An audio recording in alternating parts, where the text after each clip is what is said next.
Hey, everybody. Before we get you into this episode of Our Kids Play Hockey, we want to give a big shout out to our title sponsor, NHL Sense Arena, who were recently given access to the Meta Store. That has been something they have been trying to achieve for a long time. And right now, in your VR headset, if you go to the Meta Store, guess what's there? NHL Sense Arena. You no longer have to go to their website to download the game.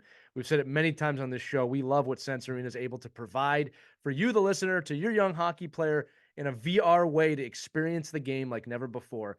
And as you can imagine, now that they're on the Meta Store, things have changed a little bit. We are now offering 10% off an annual plan of NHL Sense Arena when you use the code, and you might want to write this one down, HNS-72A36D. Leave it to Facebook for an ad like that, HNS-72A36D, and that'll get you 10% off your annual plan of NHL Sense Arena on the Meta Store. But without any further ado, let's dive into this episode of Our Kids Play Hockey right now.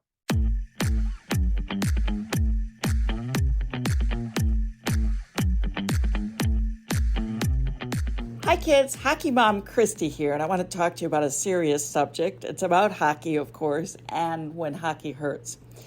It was so painful to watch when it happened, and the recovery was quite a journey for my 12U hockey boy.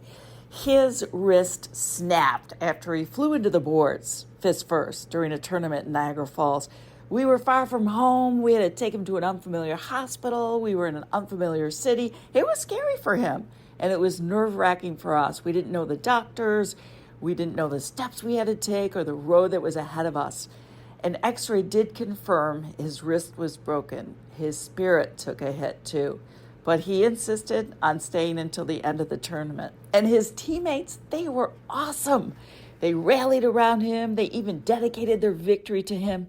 That made a huge difference. That Niagara Falls fracture would end up being the first in a long line of injuries for our son, and he learned a lot. And one thing that I want to stress to all of you, boys and girls, is that you should never skate through pain. If something hurts, you need to get off the ice. This especially goes for hard hits to the head. When in doubt, sit it out. The rule should always be play it safe. I know it's a tough sport. You guys are tough.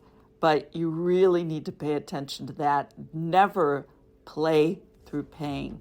And take time to learn about injuries and find out more about what it takes to get better. Learning all of that and paying attention to what you're told is going to lead to a quicker return to having fun and playing the game that you love so much.